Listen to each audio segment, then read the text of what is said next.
شام سے مکہ جا رہا تھا، جس کو حاصل کرنے کے لیے مسلمان بدر میں جمع ہوئے تھے نا. جنگ کا یعنی جنگ کے ارادے سے نہیں گئے تھے، بلکہ قافلے کو لوٹنے کے ارادے سے گئے تھے. کیونکہ جب مکے سے مسلمان ہو کر ہجرت کر رہے تھے تو مسلمانوں کے ساتھ میں کافروں نے بہت زیادتی کی تھی، ان کا مال جان سب چھین لیا تھا نا. تو اسی لیے وہ بدلہ لینے کے لیے ان کا قافلہ لوٹنا چاہ رہے تھے، جس کو حاصل کرنے کے لیے ہی مسلمان بدر میں جمع ہوئے تھے. تو جو بلندی پر تھا، مسلمانوں کی تعداد بھی بہت کم تھی اور اختیار بھی نہیں تھے ان کے پاس.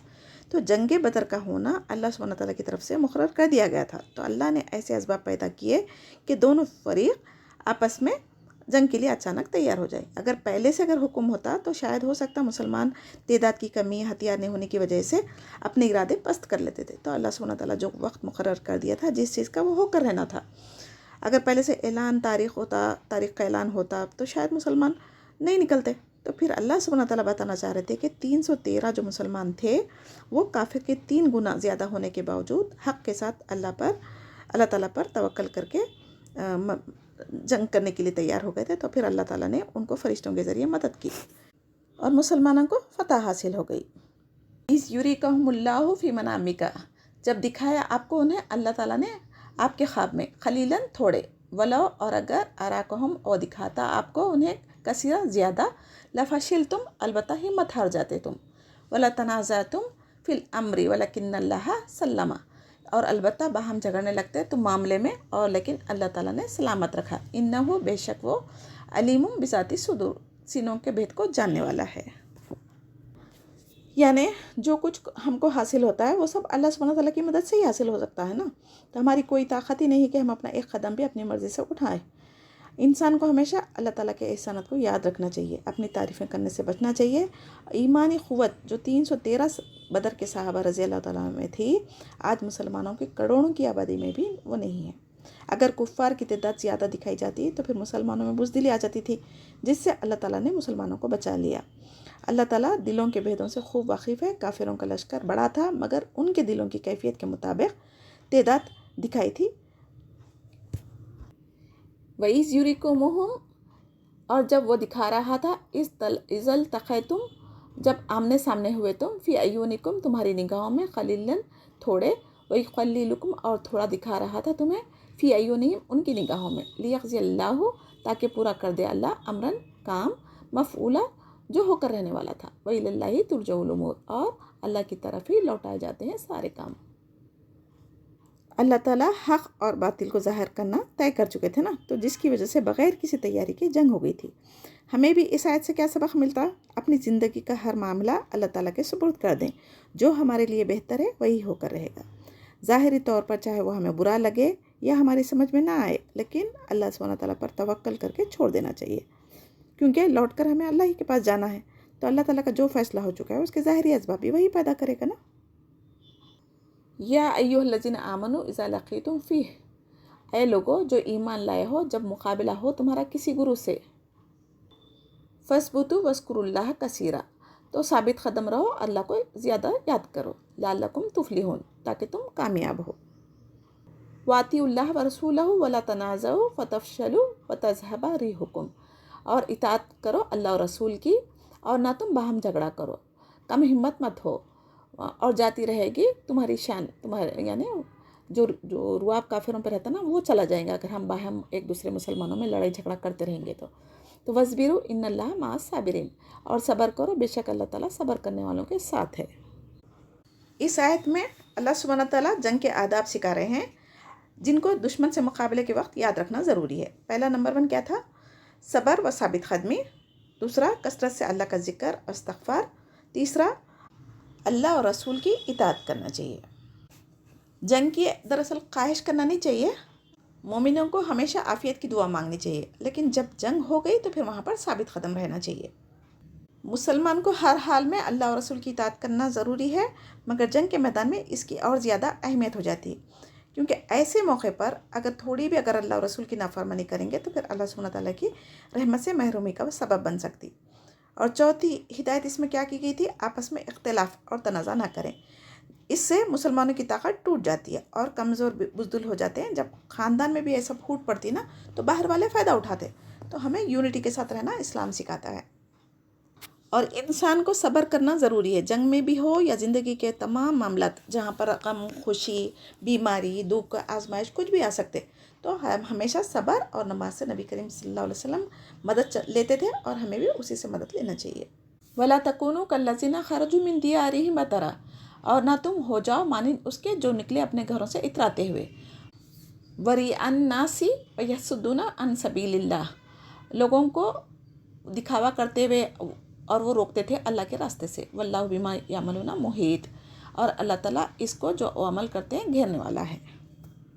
وَإِذْ زَيَّنَ لَهُمُ الشَّيْطَانُ أَعْمَالَهُمْ، اور جب شیطان ان کو ان کے اعمال خوبصورت کر کے دکھاتا ہے، وَقَالَ لَا غَالِبَ لَكُمُ الْيَوْمَ مِنَ النَّاسِ، اور اس نے کہا نہیں کوئی غالب آنے والا تم پر آج کے دن لوگوں میں سے، وَإِنِّي جَارٌ لَكُمْ فَلَمَّا تَرَأَتِ الْفِئَتَيْنِ، اور بے شک میں حمایتی ہوں تمہارا، تم جب ایک دوسرے کو دیکھا دونوں جماعتیں، نَكَصَ عَلَىٰ عَقِبَيْهِ، وہ پلٹ گئے اپنی دونوں ایڑیوں پر، وَقَالَ إِنِّي بَرِيءٌ مِّنكُمْ، اس نے کہا بے شک میں بری الذمہ ہوں تم سے، إِنِّي أَرَىٰ مَا لَا تَرَوْنَ إِنِّي أَخَافُ اللَّهَ، بے شک میں دیکھ رہا ہوں جو تم نہیں دیکھ رہے، بے شک میں اللہ سے ڈرتا ہوں، إِنِّي أَخَافُ اللَّهَ وَاللَّهُ شَدِيدُ الْعِقَابِ، بے شک میں اللہ سبحانہ تعالیٰ سے ڈرتا ہوں اور سخت سزا دینے والا ہے اللہ۔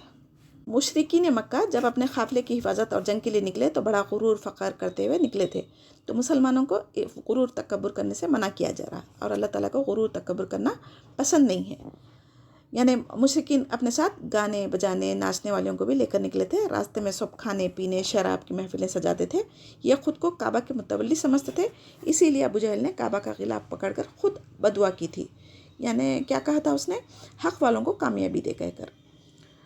تو فتح مکہ کے وقت بھی نبی کریم صلی اللہ علیہ وسلم نے کیا کیا تھا، عاجزی و انکساری کے ساتھ مکہ میں داخل ہوئے تھے، غرور تکبر اپنی کامیابی پر نہیں، کیونکہ وہ جانتے تھے کہ اصل کامیابی دینے والا اللہ سبحانہ تعالیٰ کی ذات ہے، اور مشرکین مکہ کے اعمال کو شیطان نے خوبصورت کر کے دکھا دیا تھا، تو مشرکین مکہ کو ڈر تھا کہ قبیلے بنی بکر کنانہ سے انہیں نقصان پہنچے گا، تو چنانچہ شیطان نے ان کو سراقہ بن مالک کی صورت میں آ کر، جو بنی بکر کنانہ کا ایک سردار تھا، فتح مکہ کی جھوٹی بشارت دی، اپنی حمایت کا بھی یقین دلایا تھا، لیکن جیسے ہی بدر کے دن میدان میں فرشتوں کا نزول ہوتے دیکھا شیطان، تو وہ ایڑیوں کے بل بھاگ گیا، کیونکہ اسے یقین ہو گیا تھا کہ مسلمانوں کے ساتھ اللہ کی مدد حاصل ہو رہی ہے۔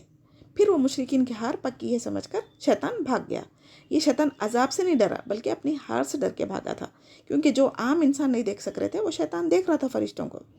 تو شیطان انسانوں سے جھوٹے وعدے کرتا ہے، برے کاموں کو اچھے بنا کر، فیشن کے نام پر، ترقی کے نام پر ہم سے گناہ کرواتا ہے، تو قیامت کے دن ایسے ہی انسانوں کو بھی چھوڑ کے بھاگ جائے گا جیسا جنگ سے بھاگا تھا۔ اِذْ یقول المنافقین، جب کہہ رہے تھے منافق، والذین فی قلوبہم مرض غرہ، اور وہ لوگ جن کے دلوں میں بیماری تھی دھوکے میں ڈال دیا، لا دینہم ومن یتوکل اللہ، ان لوگوں کو ان کے دین نے، اور جو کوئی توکل کرے گا اللہ تعالیٰ پر، فإن اللہ عزیز حکیم، تو بے شک اللہ سبحانہ تعالیٰ بہت زبردست اور حکمت والا ہے۔ لو تری اذ یتوفی الذین کفروا الملائکۃ یضربون وجوہہم وادبارہم، اور کاش آپ دیکھیں جب فوت کرتے ہیں ان لوگوں کو جس نے کفر کیا، فرشتے وہ مارتے تھے ان کے چہروں پر اور ان کے پیٹھوں پر، وذوقوا عذاب الحریق، اور کہتے تھے چکھو آگ کا عذاب، ذالک بما قدمت ایدیکم، یہ اس وجہ سے کہ جو انہوں نے اپنے ہاتھوں سے آگے بھیجا تھا، وان اللہ لیس بظلام، اور بے شک اللہ تعالیٰ نہیں ہے کوئی ظلم کرنے والا، للعبید اپنے بندوں پر، کداب آل فرعون والذین من قبلہم کفروا، جیسی حالت تھی آل فرعون کی اور ان کی جو ان سے پہلے تھے، انہوں نے کفر کیا، بآیات اللہ فاخذہم اللہ بذنوبہم، اللہ کی آیت کے ساتھ انہوں نے کفر کیا جس کی وجہ سے اللہ تعالیٰ نے انہیں پکڑ لیا باوجہ ان کے گناہوں کے، ان اللہ قوی شدید العقاب، اللہ تعالیٰ بے شک اللہ تعالیٰ بہت قوی ہے، قوت والا ہے، سخت سزا دینے والا ہے۔ ذالک بأن اللہ لم یک مغیرا نعمتا انعمہا علی قوم حتی یغیر، اللہ سبحانہ تعالیٰ نہیں بدلتا کسی نعمت کو، جب کسی قوم پہ نعمت عطا کرتے نا تو نہیں بدلتا، حتیٰ کہ یہاں تک کہ وہ خود تبدیل کر لے، ما بانفسہم وان اللہ سمیع علیم، اور جب تک وہ اپنے حالات نہیں بدلتے نا، اپنے نفسوں پر اپنے ظلم نہیں کرتے، اللہ تعالیٰ ان سے وہ نعمت نہیں چھینتا، اور بے شک اللہ تعالیٰ خوب سننے اور جاننے والا ہے۔ منافقوں کو شک تھا نا کہ مسلمانوں کی تعداد کم ہے تو کامیابی کیسے ہوں گی، تو یہاں پر اللہ سبحانہ تعالیٰ فرما رہے ہیں کہ اہل ایمان والوں کو اللہ سبحانہ تعالیٰ کی ذات پر پورا توکل ہونا چاہیے۔ غالب حکمت والا اللہ ہی ہے، اور اللہ تعالیٰ پر بھروسہ کر کے دیکھیں گے تو وہ کبھی بے سہارا نہیں چھوڑتا۔ یہ بات کافر جو دنیا کے طالب ہیں نہیں سمجھ سکتے۔ اللہ تعالیٰ کے ہر کام میں حکمت ہے جس کو انسانی عقل بھی نہیں سمجھ سکتی۔ اور جب فرشتے ان کے لوہے کی گز مار رہے تھے نا تو اسے آگ نکل رہی تھی۔ جنگ بدر میں مشرکین کو قتل کر رہے تھے نا فرشتے، اس وقت ان کا حال کیا تھا وہ بتایا جا رہا ہے۔ حضرت ابن عباس رضی اللہ تعالیٰ سے مروی ہے کہ جب مشرکین مکہ مسلمانوں کی طرف آتے تو مسلمان ان کے چہروں پر تلواروں سے مارتے تھے، جس سے بچنے کے لیے وہ پیٹ پھیر کر بھاگتے تو فرشتے ان کے دوپہروں پر تلوار مارتے تھے۔ اللہ سبحانہ تعالیٰ کسی بندوں پر ظلم نہیں کرتے، بلکہ وہ تو رحمان و رحیم ہے نا۔ انسان کے اپنے اعمال اور کرتوتوں کی وجہ سے ان پر عذاب آتا، تو جو نعمتیں اللہ سبحانہ تعالیٰ ایک بار دے دیتا وہ بندوں سے تبھی چھینتا جب وہ اللہ تعالیٰ کے ساتھ نافرمانی کر لیں گے۔ حدیث قدسی ہے، اللہ سبحانہ تعالیٰ فرماتے ہیں، اے میرے بندو، میں نے اپنے نفس پر ظلم حرام کیا ہے اور تم کو بھی اپنے درمیان ظلم کرنے کو حرام کرتا ہوں۔ تو جو کوئی نیکی کے کام کر رہے ہیں اس پر اللہ تعالیٰ کا شکر ادا کرنا چاہیے۔ اگر ہم کوئی گناہ کا کام کر رہے ہیں تو فوراً توبہ استغفار کر کے اپنی اصلاح کر لینی چاہیے۔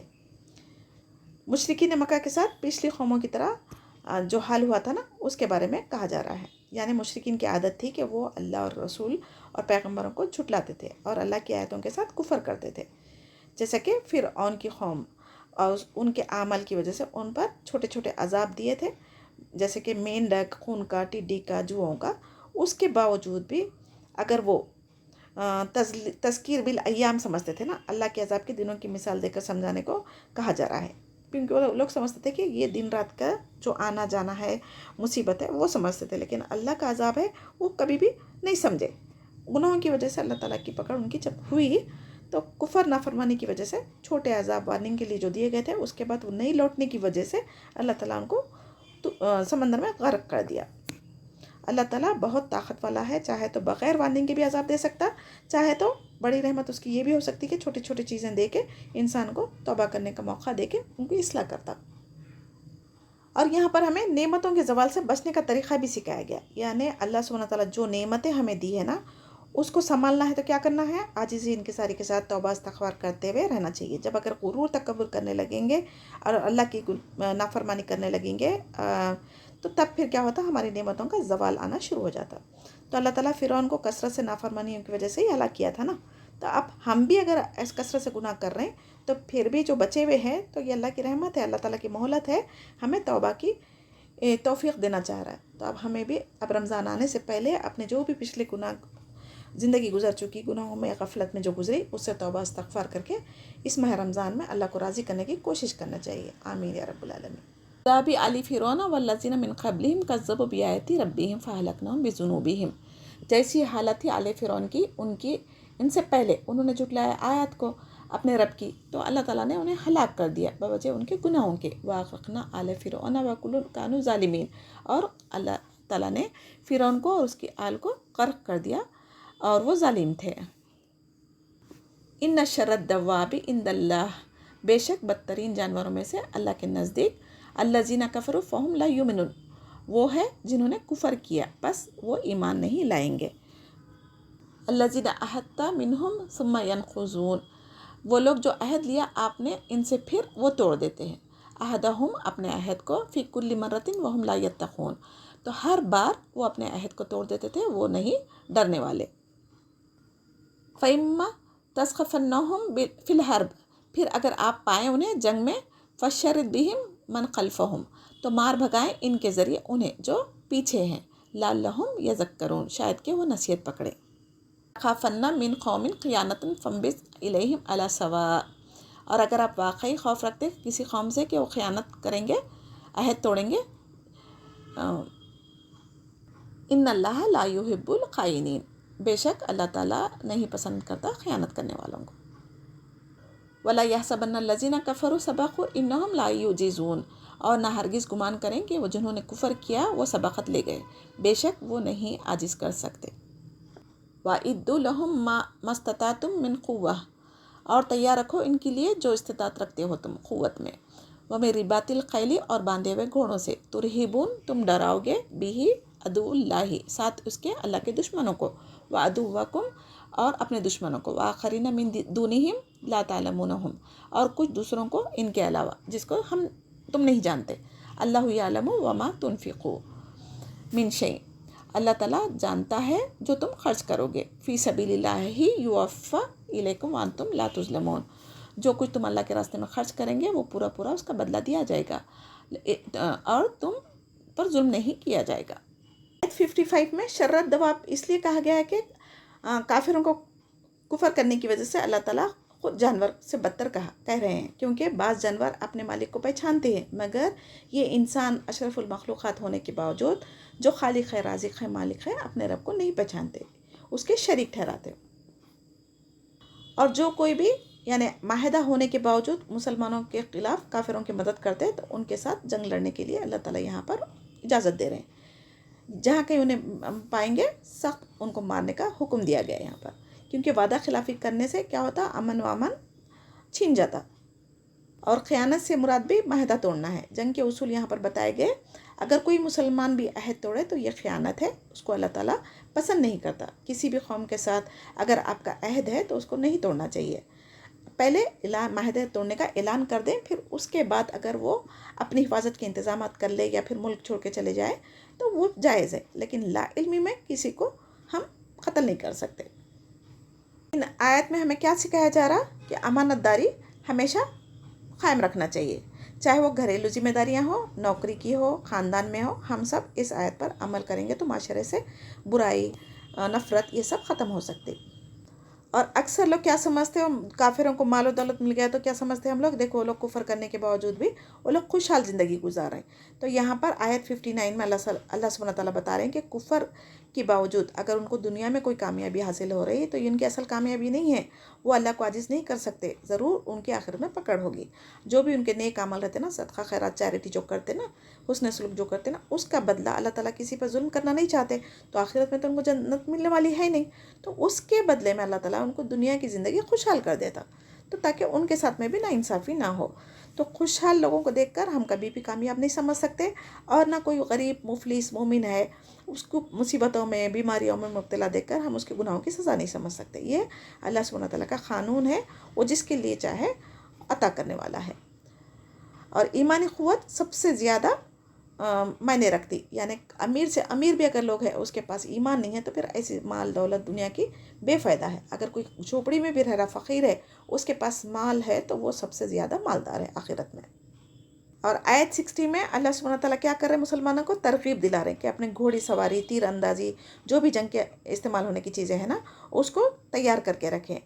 تیار کرنے سے کیا ہوتا، کافر قوم پہ کیا ہوتا کہ ارے مسلمان بھی تیار ہے، ان کے پاس میں بھی جنگی تیاری ہے، بلکہ مسلمانوں کو خوف ان کے دلوں پہ ہوگا۔ اور اصل توکل تو مسلمانوں کو اللہ تعالیٰ پر کرنا ہے، نہ گھوڑے سواریوں پہ، نہ تیر پہ، نہ ہتھیار پہ، کسی پر بھی نہیں، لیکن یہ ظاہری اسباب لوگوں کو دکھانے کے لیے ہیں۔ اور جنگ کب کرنا فرض ہو جاتا، جب کوئی آپ پر ظلم زیادتی کرے، اور کوئی قوم آ کر مسلمانوں پر حملہ کر دے، یا پھر قریبی بستی مسلمانوں کی ہے جس میں دشمن حملہ کر دے، تو ان کی چیخیں ہمیں سنائی دے رہی تو ان کی مدد کے لیے جا کے ہم جنگ لڑ سکتے۔ اسلام جنگ نہیں چاہتا بلکہ امن چاہتا، مگر جہاں اسلام اور مسلمانوں کی حفاظت کے لیے کافروں سے جنگ کی اجازت دی ہے تو وہ کس صورت میں دی گئی، اگر پہل وہ کریں گے تو پھر ہمارے بچاؤ کے لیے ہم جنگ کر سکتے۔ تو غیر قوم والے کیا کرتے، کافر کیا بولتے، اسلام تلوار کی زور پر پھیلا، اگر تلوار کی زور پر اگر اسلام پھیلا ہوتا تو مکے کے 13 سال اتنی مصیبت، تکلیف، ذلت کے نہیں گزارتے تھے نا مسلمان لوگ۔ تو یہ علم ہمارے پاس نہیں ہونے کی وجہ سے قرآن کا ہم کافروں کو جواب نہیں دے سکتے، تو ہمیں قرآن کو سمجھ کر پڑھنا چاہیے تاکہ ہم معاشرے کے جو کفر ہے، کافر ہے، مشرک ہے، ان کو ہم دین توحید کی دعوت دے سکیں اور ان کو بتا سکیں کہ اسلام کی تعلیمات کیا ہے۔ جو کچھ بھی ہم اسلام کے لیے خرچ کریں گے تو اللہ تعالیٰ اس کا اجر پورا پورا دیں گا۔ یعنی فی سبیل اللہ میں آپ کیا کیا خرچ کر سکتے ہیں، آپ جنگ کا تو مسئلہ ہے ہی نہیں ہے، جنگ تو آپ کر نہیں سکتے قانون کے حساب سے اپنے، تو اب کیا کرنا ہے، جو کچھ اللہ تعالیٰ کا علم آپ حاصل کریں قرآن و حدیث کا، وہ کسی اور کو پہنچانا، اور کسی کی مدد کرنا، بیماروں کے علاج کروانا، غریب اور مسکینوں کی مدد کرنا، اچھا مشورہ دینا، صلح کروا دینا، خندہ پیشانی سے ملنا، خدمت خلق کرنا، اور بہت ساری چیزیں ہیں بھائی. آپ جو وقت لگا رہے ہیں دین سیکھنے کے لیے، پھر اس کو عمل کرنا، اپنی زندگیوں میں لانا، یعنی ذرہ برابر بھی نیکی اگر آپ کی ہوگی تو اللہ تعالیٰ قیامت کے دن اس کو وزن کریں گے. اور چھوٹی چھوٹی نیکیوں کو حقیر سمجھ کے ہم چھوڑنا نہیں چاہیے. راستے سے اگر کوئی تکلیف دہ چیز ہے اس کو بھی اگر آپ ہٹائیں گے تو وہ بھی بڑی نیکی بن سکتی. قیامت کے دن ہمیں رائی کو بھی پہاڑ بنا کے اللہ تعالیٰ اجر دینے پر قادر ہے. تو اصل کامیابی ہمارے نیکیوں میں سبقت لے جانے والوں کی آخرت میں ہوگی. وَإِن جَنَاحُوا لِلسَّلْمِ فَاجْنَحْ، اور اگر وہ مائل ہوں صلاح کے لیے تو آپ بھی مائل ہو جائیں. لہا وتوکل علی اللہ، اس لیے کہ توکل کیجیے اللہ تعالیٰ پر. انہ هو السمیع العلیم، اور بے شک اللہ تعالیٰ سننے اور خوب جاننے والا ہے. وَإِن يُرِيدُوا أَن يَخْدَعُوكَ، اور اگر وہ چاہیں کہ وہ دھوکہ دیں تمہیں تو فَإِنَّ حَسْبَكَ اللَّهُ هُوَ الَّذِي أَيَّدَكَ بِنَصْرِهِ، تو بے شک اللہ تعالیٰ کافی ہے. اللہ تعالیٰ وہی ہے جس نے تائید کی آپ صلی اللہ علیہ وسلم کی، بِنَصْرِهِ یعنی ساتھ اپنی مدد کے، وَبِالْمُؤْمِنِينَ اور مومنوں کے ساتھ. وَأَلَّفَ بَيْنَ قُلُوبِهِمْ، اور اللہ تعالیٰ نے الفت ڈالی نا دلوں کے تمہارے اندر. لو انفقت ما فی الارض جميعا، اور اگر خرچ کرتے آپ جو کچھ زمین میں ہے سارے کا سارا، ما الفت بین قلوبہم، نہیں تم الفت ڈال سکتے تھے درمیان دلوں کے. ولکن اللہ، اور لیکن اللہ تعالیٰ الف بینہم انہ عزیز حکیم، اللہ تعالیٰ نے الفت ڈال دی درمیان ان کے، بے شک اللہ تعالیٰ زبردست اور حکمت والا ہے. یا ایھا النبی حسبک اللہ ومن اتبعک من المؤمنین، اے نبی جو کوئی آپ اور مومنوں میں سے اللہ تعالیٰ کی اطاعت کریں گے ان کے لیے اللہ تعالیٰ کافی ہے. یا ایھا النبی حرص المؤمنین علی القتال، اے نبی رغبت دلائیے مومنوں کو جنگ پر. ان یکم منکم 20 صابرون، اگر مومن 10 ہوں گے صبر کرنے والے، مئتین وَإِن یکم منکم مئۃ یغلبوا الفا، یعنی اگر مومنوں میں سے 10 صبر کرنے والے ہیں تو وہ 200 پر غالب آئیں گے کافروں پر. اور اگر 100 اگر مومن ہے صبر کرنے والے تو وہ 1000 پر غالب آئیں گے. من الذین کفروا بأنہم قوم لا یفقہون، اور جن لوگوں نے کفر کیا بوجہ اس کے ایسے لوگ جو سمجھ نہیں رکھتے. آنا خفف اللہ عنکم وعلم ان فیکم ضعفا، اب ہلکا کر دیا اللہ نے بوجھ تم سے اور جان لیا بے شک تم میں کمزور ہے. فَإِن یکم منکم مئۃ صابرہ، بس اگر ہو تم میں سے 100 صبر کرنے والے، یغلبوا مئتین وہ غالب آ جائیں گے 200 پر. وَإِن یکم منکم الف یغلبوا الفین بإذن اللہ، اور اگر 200 ہے صبر کرنے والے تو وہ 1000 پر غالب آ جائیں گے اللہ کی اجازت سے، اللہ کی مدد سے. واللہ مع الصابرین، اور اللہ سبحانہ وتعالیٰ صبر کرنے والوں کے ساتھ ہے. آیت 61 میں حالت جنگ میں اگر دشمن صلح چاہتا ہو تو صلح کرنے میں بھی کوئی حرج نہیں ہے، بشرطے کہ دشمن کا مقصد دھوکہ دینا نہ ہو. تو اس آیت میں سلامتی کہا گیا ہے، صلاح میں سلامتی ہے. آج کے دور میں کوئی کسی پر بھروسہ نہیں کر سکتا نا، تو اسی لیے ظاہری اسباب اختیار کرنا ضروری ہے. اللہ پر توکل کرنے کے ساتھ ساتھ ظاہری اسباب ہونا ضروری ہے، اور مسلمانوں کے لیے تو اللہ تعالیٰ ہی کافی ہے نا. اس آیت میں پھر سے آپ صلی اللہ علیہ وسلم کو تسلی دی گئی، جس طرح بدر میں اللہ تعالیٰ فرشتوں کے ذریعے مومنوں کی مدد فرمائی تھی نا، تو اسی طریقے آگے بھی توکل کریں گے تو فتح کامیابی ضرور ملیں گی. اور مومنوں کے لیے تو 2 بھی فائدے ہیں، اگر فتح ہوگی دنیا میں تو پھر مال غنیمت بھی آئیں گا، غلبہ بھی پائیں گے، اور اگر شہید بھی ہوں گے تو جنت پکی ہے. تو کافروں کے ساتھ اسلام کے خلاف ہونے والی جنگ میں صلح کی اجازت نہیں ہوگی. مومن اپنی بزدلی کی وجہ سے، ظاہری اسباب کی کمی کی وجہ سے صلح کرنے میں پہل نہ کریں، جس سے دشمن ہم پر حاوی ہو سکتے. اور آیت 63 میں اللہ سبحانہ تعالیٰ اپنے احسانات یاد کروا رہے ہیں، جیسے کہ آپ صلی اللہ علیہ وسلم کی مومنوں کی اللہ نے مدد فرمائی تھی، اور جو 120 سال انصار مدینہ جو تھے نا، وہ ان لوگوں کے بیچ میں 2 قبیلوں کے درمیان نسل در نسل دشمنی چلتے آ رہی تھی. تو اللہ سبحانہ تعالیٰ نے ایمان کے ذریعے جب وہ ایمان لے کر آئے تو ان کے دلوں میں الفت ڈال دی. تو اس کے بعد پھر انصار کیا ہو گئے، بھائی بھائی بن گئے تھے، اور مکہ کے مہاجرین کو بھی اپنے گھر میں جگہ دینے لگے تھے، مال میں، اپنے بیویوں میں تک بھی حصہ دینے لگے تھے. یہ کس وجہ سے ہوا؟ ان کی جو سالوں پرانی جو دشمنی تھی وہ کیوں ختم ہوئی؟ اسلام کی وجہ سے، ایمان کی وجہ سے.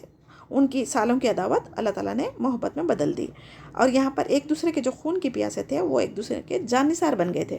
تو اللہ سبحانہ تعالیٰ یہاں فرما رہے ہیں کہ دنیا کا سارا مال بھی اگر دے کے کسی کے دل میں ہم محبت پیدا نہیں کر سکتے. تو یہ اللہ سبحانہ تعالیٰ کی رحمت تھی مومنوں پر کہ ایک دوسرے کو بھائی بھائی کی طرح محبت پیار سے رہنا آسان کر دیا تھا. آج ہمارے پاس قرآن کی تعلیمات پر عمل نہیں کرنے کی وجہ سے، لا علمی کی وجہ سے ہمارے خونی رشتوں میں بھی پیار محبت نہیں ہے. تو جب تک ہم قرآن کو سمجھیں گے نہیں، پڑھیں گے نہیں، حدیث کو پڑھیں گے نہیں، اپنے رشتہ داروں کے اور اپنے ماں باپ کے، بھائی بہنوں کے جو حقوق ہیں ہم ادا نہیں کر پائیں گے. تو صلح رحمی کرنے کی تو دور کی بات ہے. باہر والوں کے ساتھ تو ہمارے تعلقات بہت اچھے ہیں، لیکن اپنے خونی رشتوں کے ساتھ ہمارے تعلقات کیسے ہیں ہر گھر میں آپ یہ دیکھ سکتے. اور جب کبھی بھی ہم کو ایسا لگا کہ ہمارے خاندان والے، ہمارے دوست احباب، ہمارے رشتہ دار ہمارا ساتھ نہیں دے رہے، تو نبی کریم صلی اللہ علیہ وسلم کو بھی تسلی دی گئی نا، مکے والے اگر آپ کو ساتھ نہیں دے رہے ہیں تو اللہ پہ توکل کریں. تو ہمیں بھی دنیا کے مصائب میں اگر اپنے خاندان والے ساتھ نہیں دے رہے، اکیلا چھوڑ دیے، تو ہمیں بھی اللہ تعالیٰ پر بھروسہ کرنا چاہیے. وہی مومنوں کے دلوں میں ہمارے لیے محبت ڈالے گا اور وہی ہمارے لیے اسباب بنائے گا. اور آپ صلی اللہ علیہ وسلم کو مومنوں کو جنگ کی ترغیب دلانے کا، شوق دلانے کا بھی حکم ہو رہا ہے یہاں پر. یعنی تعریض کا مطلب ترغیب دینا، شوق پیدا کرنا. چنانچہ اس آیت کے مطابق آپ صلی اللہ علیہ وسلم نے جنگ سے قبل صحابہ رضی اللہ تعالیٰ کو ترغیب دیتے تھے اور جہاد کی فضیلت بیان کرتے تھے. جیسا کہ جنگ بدر میں صحابہ کی تعداد 313 تھی اور کافروں کے 1000، پھر ہتھیار کے ساتھ بھی نہیں تھے یہ لوگ. تو اللہ سبحانہ تعالیٰ کیسے مدد کی؟ تو وہی چیزیں نبی کریم صلی اللہ علیہ وسلم کو ان کو یاد دلا کر ان کی ایمانی قوت بڑھا رہے تھے اور ثابت قدمی سے لڑنے کی تاکید فرما رہے تھے. اور اللہ تعالیٰ کیا فرما رہے ہیں؟ اگر مومن صبر والا ہے اور وہ صبر کرا، اللہ پہ توکل کرا، تو پہلے تو کیا تھا، 1:10 کا ریشو بتا دیا اللہ تعالیٰ. اگر کوئی 20 مجاہدین ہے، 10 مجاہدین ہیں تو 100 پر غالب آئیں گے، اور 20 ہے تو 200 پر. یعنی اگر 100 ہے تو پھر 1000 پہ کہا کرتا تھا نا پہلے، تو اس کو کم کر کے مسلمانوں کو کمزوری دیکھ کے اللہ تعالیٰ نے ان کو کم کر دیا تھا. اصل یہ تعداد تو انسان کے خالی ظاہری اسباب کے لیے، تسلی کے لیے ہے. اصل مدد تو اللہ تعالیٰ کے کن کہنے سے ہو سکتی تھی، لیکن انسان کی فطرت ہے نا تعداد پہ یقین رکھتی، اسی لیے اللہ تعالیٰ نے یہاں پر مثال کے طور پہ کہا. اور فرشتوں کی مدد کے بغیر بھی اللہ چاہے تو مدد کر سکتا تھا، تاکہ فرشتوں کی جب مدد کی تسلی انسان کو ہو جائیں گی تو پھر وہ اللہ پر بھروسہ کر کے ضرور لڑنے کے لیے آگے بڑھیں گے. اسی وجہ سے اللہ تعالیٰ نے یہاں پر بتایا ہے. ما کان للنبی ان یکون لہ اسرا حتی یثخن فی الارض. نہیں ہے کسی نبی کے لیے کہ اس قیدی بنا لے یہاں تک کہ وہ اچھی طرح خون بہا دے. فی الارض یعنی زمین میں. تریدون عرض الدنیا واللہ یرید الآخرہ واللہ عزیز حکیم. تم چاہتے ہو کہ دنیا کا مال سامان، اور اللہ چاہتا ہے کہ آخرت، اور اللہ خوب زبردست، خوب حکمت والا ہے. لولا کتاب من اللہ، اگر نہ ہوتا لکھا ہوا اللہ کی طرف سے، سبق لمسکم فیما، جو گزر چکا البتہ پہنچتا تمہیں اس کا بدلہ. اخذتہم عذاب عظیم، جو لیا تم نے عذاب بہت بڑا. فکلوا مما غنمتم حلالا طیبا، پس کھاؤ اس میں سے جو غنیمت پائی تم نے حلال اور پاک. واتقوا اللہ ان اللہ غفور رحیم، اور ڈرو اللہ سے، بے شک اللہ تعالیٰ بہت بخشنے والا اور رحم کرنے والا ہے. جنگ بدر میں 70 کافر مارے گئے تھے اور 70 قیدی بنائے گئے تھے. جنگ بدر پہلا معرکہ تھا نا، تو کفر اور اسلام کے درمیان ہوا تھا، تو قیدیوں کے بارے میں کوئی واضح حکم نہیں آیا تھا، جس کی وجہ سے آپ صلی اللہ علیہ وسلم نے صحابہ رضی اللہ تعالیٰ عنہ سے ان قیدیوں کے بارے میں مشورہ کیا. تو ان قیدیوں کے ساتھ کیا کیا جائے؟ ان کو قتل کر دیا جائے یا فدیہ لے کر چھوڑ دیا جائے؟ تو اس میں کیا ہوا تھا، حضرت ابوبکر صدیق رضی اللہ تعالیٰ نے رائے دی تھی کہ فدیہ لے کر نہ چھوڑ دیں، اور اس مال سے آئندہ جنگ کے لیے ہتھیار خرید لیں، یا جنگ کی تیاری، جانور یا گھوڑے، جو بھی چیزیں ضرورت کی وہ خرید لیں. تو اس پر آپ صلی اللہ علیہ وسلم راضی ہو گئے تھے. پھر حضرت عمر رضی اللہ تعالیٰ نے کیا رائے دی؟ اس کے برعکس تھی ان کی رائے. انہوں نے مشورہ دیا تھا کہ کفر کی قوت و شوکت کو توڑنا ہے ضروری، تو ان قیدیوں کو اپنے ہی مسلمان رشتہ داروں کے حوالے کر دیں، وہ انہیں قتل کریں گے، تاکہ انہیں پتہ چلے کہ ہمارے لیے ایمان کتنا بڑا معنی رکھتا. یعنی رشتہ داروں سے زیادہ بھی ہمارا ایمان اور اللہ پر توکل بہت زیادہ ہے. یعنی ایمان اور توحید کی اہمیت واضح کرنا تھا. اگر انہیں معاف کر کے فدیہ لے کر آزاد کر دیں گے تو پھر ہو سکتا وہ مسلمانوں کے خلاف جنگ کی سازشیں پھر سے کریں. تو آپ صلی اللہ علیہ وسلم نے حضرت عمر رضی اللہ تعالیٰ کی رائے کو قبول نہیں کیا تھا، تو جس کی وجہ سے اللہ تعالیٰ نے یہ آیت نازل فرمائی. اور یہاں حتی یسخن فی الارض کا مطلب ہے اگر ملک میں کفر کا غلبہ ہو تو کافروں کو قتل کر کے کفر کی طاقت توڑنا بہت ضروری ہے. اس کو چھوڑ کر آپ صلی اللہ علیہ وسلم فدیہ قبول کیے، تو ایسا ہو گیا کہ اعلیٰ درجے کے بدلے ادنا چیز کو ترجیح دے رہے ہیں. تو اللہ تعالیٰ تو چاہتا ہے کہ آخرت کی کامیابی مومنوں کو دے.